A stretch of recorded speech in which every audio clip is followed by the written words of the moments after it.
How are you, man? I'm Gil Roth, and you're listening to a bonus episode of my Virtual Memories Show podcast.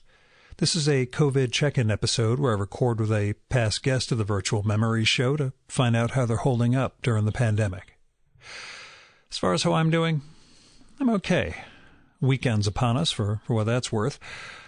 I decided to rearrange my office/library yesterday, so the desk where I record this is now on the opposite side of the room under a window. I'm sort of hoping that gets me started easier in the morning with work. Our dog, Bendico, the world's laziest greyhound, was confused as to the whereabouts of his sofa, which now occupies a space where my desk was, but we're hoping he's going to get over that soon enough. Now, the guest I was going to record with yesterday had to cancel late, so there was almost no episode today. I sent out a couple of notes to past guests who I thought might be around and up for it, or who I saw were active on Twitter just around then, and I did line up today's session. But at the same time, I wasn't going to kill myself over not having a show today. It's sort of like yesterday during the Tom Hart full-length episode where I talked about all those rules and structures and stuff that I have and the rhythms I get into.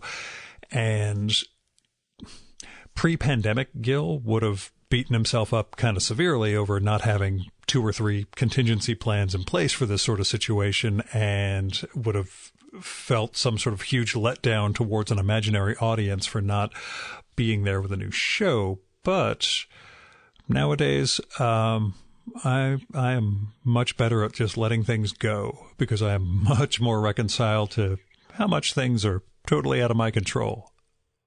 Still, we got an episode. Nathaniel Popkin is checking in from Philadelphia. He's one of the people I noticed was currently active on Twitter at that very moment, so I hit him up and he said, yeah, sure, I think I've got all the technology. Let's do it. We recorded a few years ago in the Philadelphia Athenaeum around the time his novel Everything is Borrowed came out. I could tell you more about him, but he sent over a little bio, so I'm going to include that here. Nathaniel Popkin's essay memoir on moral responsibility and the eco-crisis, To Reach the Spring, will be published in December 2020 by New Door Books. He is the author of 3 other works of nonfiction and 3 novels, and is the co-editor with Stephanie Feldman of the anthology Who Will Speak for America. As caveats go, he was on an internal computer mic, and I think there were some birds nearby, but that's about it. Here's me and Nathaniel. How are you dealing? How are things going for you? Of course, I was thinking about how I might answer this question, because the typical thing that I say to, someone that I'm talking to, a friend who checks in, or the last 2 days I've had the chance to take social distance masked walks with 2 different friends. So there's been at least a chance to see and talk to new people who don't live in my house. But my stock answer is, every 5 minutes it changes. I get very powerful emotions of not euphoria. That's not it. I'm waiting for that one. But a sense that this is an enormous moment that begs us to be present and creative and adaptable and see beyond. And then I also get mired, as everyone, so desperately in both the grief and the horrifying nature of what's happening, mixed in with some fear, and very much, of course, mixed in with the poison that's dividing the nation and the world, frankly. So that's how. So we're talking like this is fine. The dog in the house on fire. That's what you're envisioning right now. Is yeah. I'm sorry. I think I'm trying to. I think it's like a resetting of timescales. So and it's happening in 2 ways at once. It's like we've had to recalibrate to be, even more present in the moment. It seems to me our days are longer, but differently so, and we're being begged to to live in place, to live with ourselves without distraction. And that, I think, either, begs for hiding under the covers or being really present. But at the same time, we have to start thinking of a different time scale. Otherwise, I want to say this. I think that what's happening here is a kind of dry run for the ecological crisis that we're going to face as human beings on a planet, right? The need to act in unison, the need to cooperate, the need to collaborate, the need to think beyond what we thought we were going to do over the summer to something longer term. Those are the kinds of things that are going to be present for us when we or those who come after us are dealing with this level of acute crisis with the climate. And of course, people are already dealing with that. So it's sort of a privilege for me to say it's somewhere in the future, because it really isn't. There is that degree where we're, for whatever travails we currently have, we're still in the 1%, basically, when it comes to a lot of other. Well, life hadn't changed. Life hadn't changed. I mean, until it has, right? But in the ways that we envision life desperately changing, because of the warming of the planet and the evisceration of ecosystems, and I could go on and list them all, but we weren't there yet. And I would say, actually, most human beings weren't there yet. But now we're in acute land. It isn't so cute. I don't know. Yeah. And how is Philadelphia specifically? What's the vibe in terms of I'm in northern New Jersey, and basically I haven't set foot in another building besides my house in like 6 or 7 weeks. But yes, I live, again, an exceptionally weird life. So, well, I've been inside a grocery store. I guess that's about it. What are they like? I'm just kidding. I seriously, I don't even know if they put up like plexiglass. It's your George H.W. Bush moment, Gil. I know they scanned the barcodes. He was completely stunned. I'm with you. We're dating ourselves. But, yeah, we are. It's hard to fathom what's happening here. In a certain way, during other kinds of crises, you felt palpably the sense of unity. And I mean very minor things sometimes, but even not just minor things, but it comes to mind when there have been blizzards, like 3 feet of snow, and everyone has to come together, and they do. Now we're dating ourselves, because that hasn't happened for quite some time, but there's a sense of unity and I think overall that is still with us here in a city like Philadelphia, that is such a human city. There's still a tremendous amount of unity, but you also find yourself making wide circles around people and looking away from them and not trusting them and thinking that the person who's not wearing a mask is antisocial, or somehow, not taking into consideration others. So there's these little things that are out there that are prickly and that are actually working to wire our brains, I think, a little bit to be a little bit afraid of each other. On the other hand, I would say, and I was talking about this with some friends just now, when we see the social disunity that's happening in this country, and in regards to people using weapons to threaten government officials to keep their businesses open, or threatening legislators from extending a stay-at-home order, or anything that, any of these kinds of measures, or the ridiculous protests at the state capitals, often which have been armed, we see that the disunity that's happening in this country is not at all coming from our diverse working class cities. Yeah. Here we're cooperating and we're believing in each other. And what was the vibe when you went out for a walk? How weird was it for you? It's going out with weird. friends? Well, it's very it's muffled. It's like the whole thing is muffled. Mm-hmm. Trying to talk to a close friend through masks, trying not to be too close, but yet having not seen this person for weeks and weeks. And so having the desire to have intimacy and closeness, but not being able to. And that metaphor kind of extends out to the city itself, because you're like, oh, well, there's the city and there's people in it.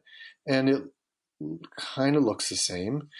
There's this big mass of energy that over 400 years that came to build this thing, and here it all is, and yet you also can't really touch it or feel it or be in it or relax into it in any authentic way, and that's kind of painful and weird. Mm-hmm. Were you able to read when this first went sideways? Were you able to focus on things like books, or did it take Yeah, a while? it's still taking a while. Yeah. The first thing I read was History by Elsa Morante, and I wrote about it a little bit in LitHub. Oh yeah, Um, I saw that. That was good. Yeah. and it's such a, there's some energy in that book that I am certain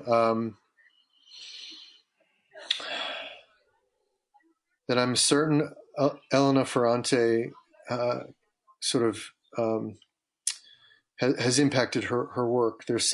Not Such stole, just yeah, influenced. influence is the word. There's such a narrative momentum that she builds and such an interesting voice that it really helped take me out of the situation. And I read it very slowly, and it took me a long time. It's quite a long novel, actually. And of course, I think I deliberately went for something that was about another acute disruption. This book, following the life of a single woman and her two children in Rome in 1941 through 48. Um, and so it really grounded me in a certain way, and it also inspired me to write a couple things. And it it like tricked me into into continuing to be the person that I am usually, which is always reading and thinking and writing. And it kind of opened up that possibility inside of me, even while I didn't really want to. Hmm. Um, and I actually was thinking that I would kind of take the whole thing as a cue and shut the fuck up and just be quiet and not do it and kind of rest also. But instead, it provoked me to think more and to write more. And I guess that's good. I don't know. Well, I did one a couple of days ago with Kate Maruyama, this writer and activist in LA, and she's hosting she's part of a panel tonight, a virtual panel, of course, on the essentially the uses and abuses of dystopian and utopian models for writers. Basically, the question of whether writers have any sense of or sort of responsibility nowadays to try to conceive of something better. I think Yeah, go it's a on. great question. I mean, I I would never say that there's that any writer should have to do anything, Right. All right? that caveated. Yeah. Yeah. Yeah, but on the other hand, I recall a few years ago there was a woman writer on Twitter tweeted, you know, uh, why don't you stop being so political? I suppose she was probably being anti-Trump or something, and someone was meaning to say, well, we like your stories, but we don't want anything more from you, Mhm. and I was as horrified as she was, and it made me realize that of course all acts are political, and so whether we should be kind of imagining dystopias or utopias or a better possibility, it is our responsibility to think and to imagine. Like, that's our basic responsibility as writers. And what comes from that, I suppose, who knows? But it is incumbent upon us right now to be thinking carefully about the world that we wish for, which I think always starts with the sort of eternal search for justice, when it also feels like what an outcome of this situation may be something really quite horrifying. The further corporatization and technologicalization and distance in our lives. I mean, that seems to me the immediate way where we're going. But then I can also imagine ways in which everything could break down, quite like a dystopian novel. And through that breakdown, we might come to some really remarkable place. And my prayer for a city like Philadelphia, which is people run rather than corporate run in large regard, like the energy and ideas come from people collaborating together, is that we can kind of nudge the institutions and the institutions of government to let us go wild and make stuff up and be even more inventive than we usually are. If we need more space to walk and ride our bikes, and we should claim it. If the only way we can be together is to be outside, then we need to figure that out. And never mind all the ways in which we need a response that is just to the working people and actually turns upside down the economic model that rewards the rich at the expense of the poor. I just saw a graph showing the decline of the high-end U.S. tax rate for the very wealthy from 1950 to today. Yeah. And it's one of those graphs that magically changes while you're watching it, and you just see the lever. It's like a seesaw. Down comes the side for the wealthy, all the way down to the Trump tax cut, and up goes the side for the working poor. Right. So yeah, I'm rambling. Oh no, I was thinking of the Fed chairman yesterday, Jay Powell, with his testimony that I think he had of people earning under $40,000 a year, 40% of them have lost their job in the past 6 weeks. Stunning. Yeah, it's numbers. He unfortunately used the phrase "a reversal of fortune like this is incredibly damaging to the economy," when the idea of fortune is really nothing to do with people who are making $40,000 a year or less. No. But that's me being snide. But yeah, it's the scale and numbers are just absolutely horrifying in a way that you hope will lead to change. But my day job involves talking to Congress a lot, and I'm not sure I get that impression. But yeah, I don't know why you would. I don't know why any of us would have really much faith in the institutions at this point. I mean, on the other hand, everything is dependent upon what happens in November, everything now and everything in the future. So all the inputs into this puzzle, which include ideas and which include imagination and dreams and concepts and visions, but also include economic responses and political moves and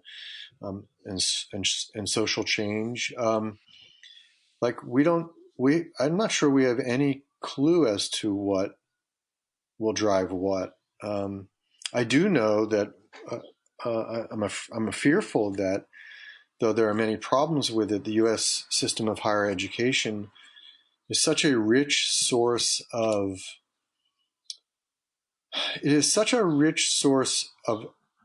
our culture. I'm not in it. I don't teach, and I'm not on any faculty or anything, but from our system of higher education, people learn to think and collaborate and imagine and and um, and test power and challenge it. This is why the right wing is always uses the academe as a kind of bugaboo, and I fear for it. Um, I fear that the nature of it is going to change so much. It's one of the wonderful touchstones in American life where people come together and think together and grow together and learn together and grow up together and all these kinds of things, from community colleges all the way up to whatever elite schools. And man, the ways in which that is likely to change, but not for the better, except for the price. Yeah. I worry. I talked about it with a fellow alumni earlier in the week. My undergraduate institution is pretty much going to go out of business, business as it were. It's going to go under. And my graduate school basically needed to be bailed out a couple of years ago to keep going. Those are both weird liberal arts schools. One is Hampshire College, where everything is formless and wide open. The other one is St. John's College, where everything is structured around the great books and all. But both of those opposite poles, basically, of education are not financially viable in this age where everyone is treated as a consumer unit, and we just try to maximize how much we can make coming out of school so we can afford whatever car. Yeah. I guess that's it. I mean, I know well the situation in Hampshire. As a friend of ours' daughter is a senior there. No, we didn't have seniors because that's a patriarchal term. Right, she was in her fourth year. She's in her fourth year, and I suppose she's a rising fourth year. And yes, and I was going to say. That it's just precisely that. If we're going to find a way out of this situation or find our way out of the ecological crisis, we're going to have to come up with a new way of thinking about our lives rather than as consumer units, just what you say. As consumers, we're complicit in all of the things that are damaging to our mental health and to our society. And so freeing ourselves from that paradigm is so important. And of course, that's much easier for me to utter than for even to imagine how that might come about. But it isn't by Amazon, becoming even more monstrous in this period. But it involves small gestures. I mean, not tooting my own horn here, but I make no money from doing this. But I spend, especially during the pandemic, I spend hours and hours every week doing this. There's nothing financially for me to gain from it. If anything, it's a distraction slightly from what I do by day. But you do something because it's quixotic, because it is some sort of cultural impact and nothing else. The problem is I can afford to do that. Most people, like we said, don't have the option or the resources or the flexibility. So we shouldn't all launch a podcast is what I'm saying, but finding the things we like to do, the things we want to do that aren't just there to make money to keep us on the treadmill, I guess. Well, we need a government that provides that as a possibility to people in their lives, to have hobbies, to have interests, to have the time and the little bit of capacity that it takes to pursue things that make us more complete as beings, instead of just either consumers or workers, which very much is how the American model has evolved. So what we find in the contemporary world is that you need a rigorous safety net, and that even encourages more innovation and entrepreneurship. That's the big lie of America, is that our lack of safety net means freedom for people. That's baloney. We know there's more entrepreneurship in other countries. Oh, I got into this during the repeal and replace moment. I was lobbying for another thing on the Hill, and was talking to a congressional staffer who was working for his boss, who was trying to repeal and replace Obamacare. And I said to him at the end of the meeting, after he was praising me again and again for quitting my job, launching a trade association, developing this great deal with the FDA, and everything that we were there to discuss, I said to him, I just want you to understand, if it weren't for the Affordable Care Act, I could have done none of that. And I would have been afraid to quit my job because I wouldn't have been able to get health insurance to cover me and my wife. And without the ACA, you'll be killing entrepreneurship, much less throwing a lot of poor people, back onto welfare rolls, basically. And he was just a 26, 27-year-old kid just staring at me agog. Like he just had no idea. I was like, I know you're following your boss. You're doing what you have to do. I just want you to understand some of the ramifications of what might happen if you actually follow through with repeal and replace. And then we got saved by John McCain. So, yes. And now I see that, and I forget his name, but a Republican, I think, member of the House, but one that has personally introduced the repeal legislation over and over again for many years, suggesting that his constituents keep their Obamacare. Yeah. Well, now that they're thrown off of their bosses or their employers' healthcare, at least they can. Yeah. Yes. And that's I tried explaining it. I know they had to do this as part of their campaigning and part of their mission, but they got destroyed in 2018 based on that. And we'll see how November goes. But now, are there, besides the Morante book, are there books that are providing you with some solace, or anything do you have comfort reading, I guess? Anything you look at just to say, this isn't profound, but I just want to cocoon with this book for a little while? Well, we share our joy of Lampedusa, and I was just rearranging my dozen different copies of The Leopard that I have from all different editions on one shelf of mine. I was like, well, here's the trade paperback from the U.S. Oh, and the mass market one from the U.K. So yes, we're Lampedusans. The other day, my friend with whom I share also the love of the Leopard, periodically he was feeling down. And he sent me a quote from the Leopard. So that's his. He will pull it down and read it. I'm not sure I have something that I turn to in that way. What I have been doing, and this would be interesting to you, being a New Jerseyan, generally from this area. I've been studying carefully for the first time and really coming to understand the ways in which the Pennsylvania government authorities back in the early to mid 18th century defrauded the Lenape of their land basically from Delaware all the way up to the Delaware Water Gap to Minisink. And of course, that had largely already happened on the other side of the Delaware River, on the New Jersey side. But I've been reading a whole lot about that to clarify in my mind what this place is where I live and where I have lived most of my 50 years. The river that has fed me for most of that time. All of that kind of thing. What is the nature of that?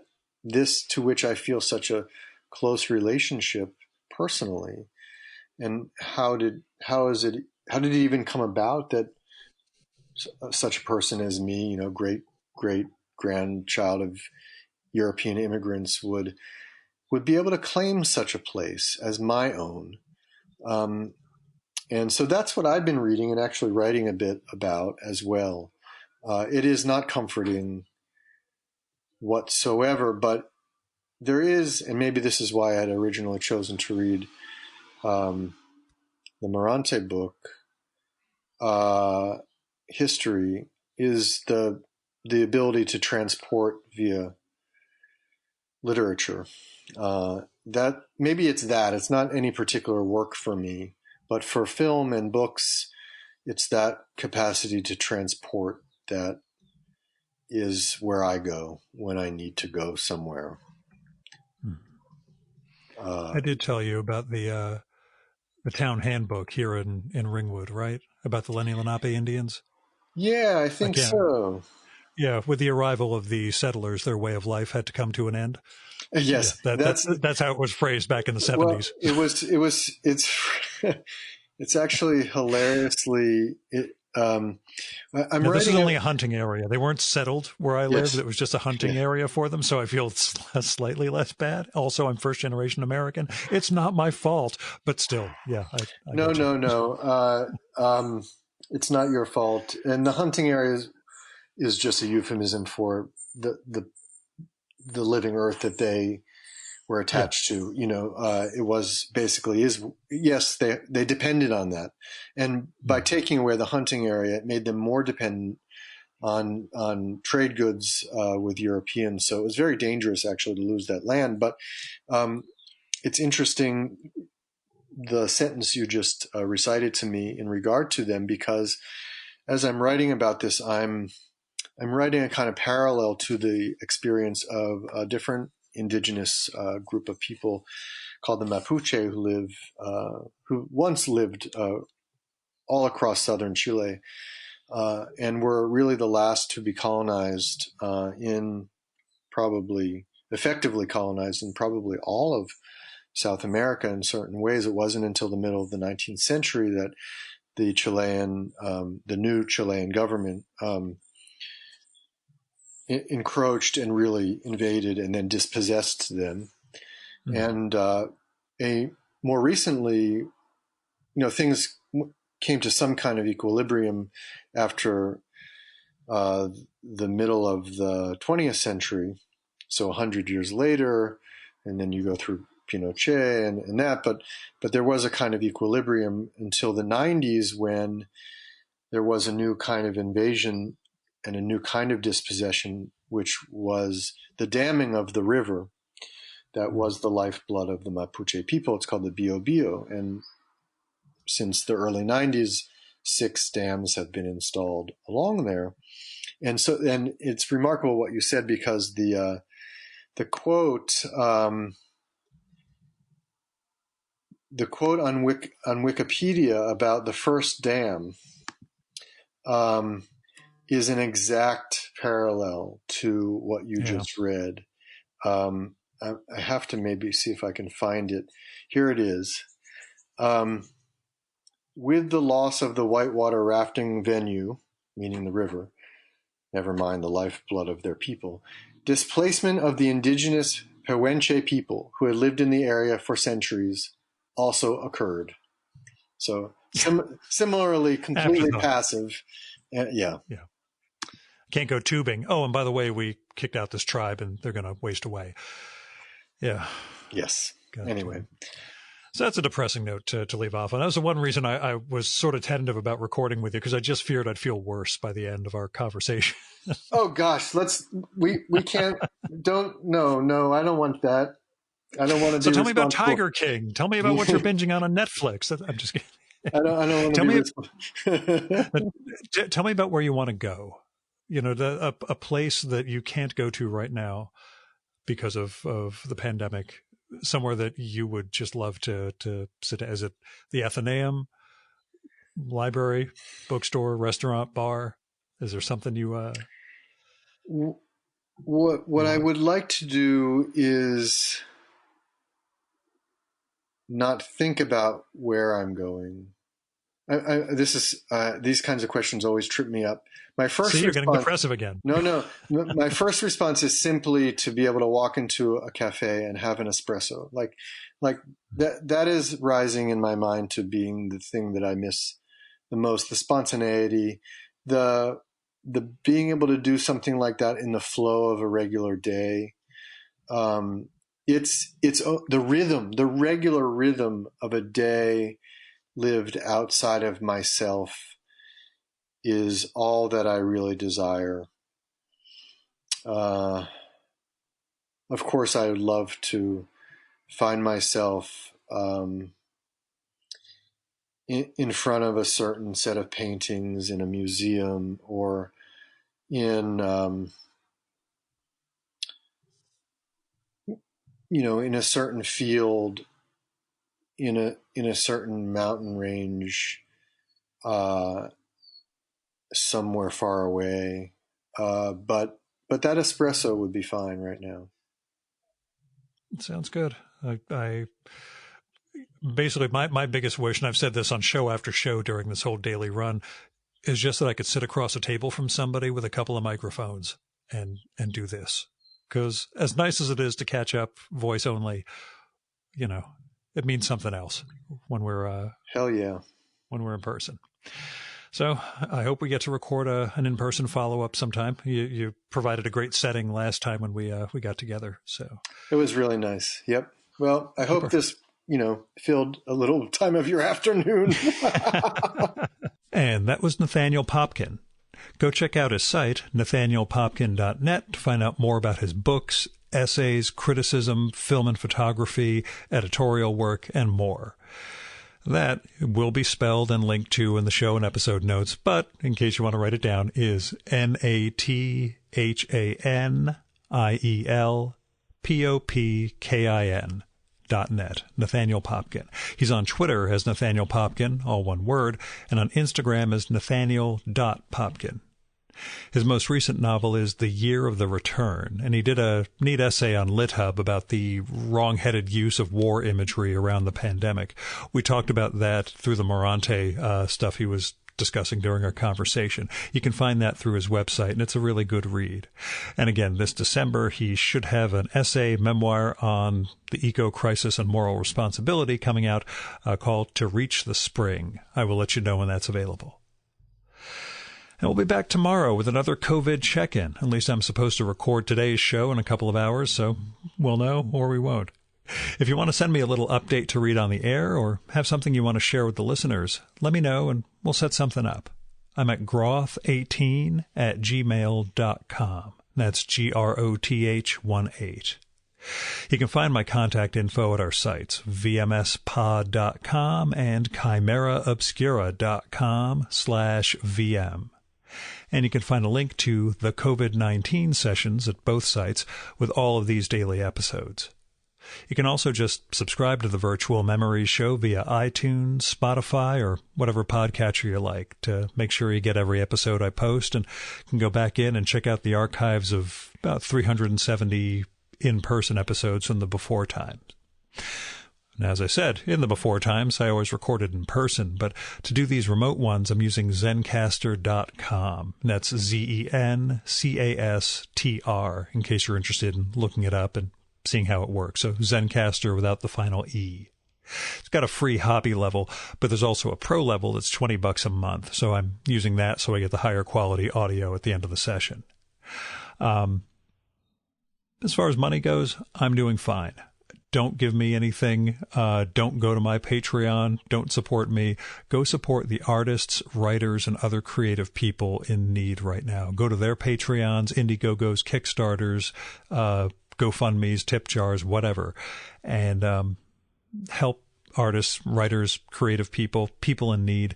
There are a lot of people in need right now. If you're not comfortable doing that with individuals, give to charities. Find a good local one. Give to your local food bank. There's a lot of food insecurity going on nowadays. Just help. If you can help someone, help them. And I am Gil Roth. It is Friday, May 15th, 2020, and this was a bonus episode of my Virtual Memories Show podcast. Thanks so much for listening. Keep the conversation going, stay safe, and wash your damn hands.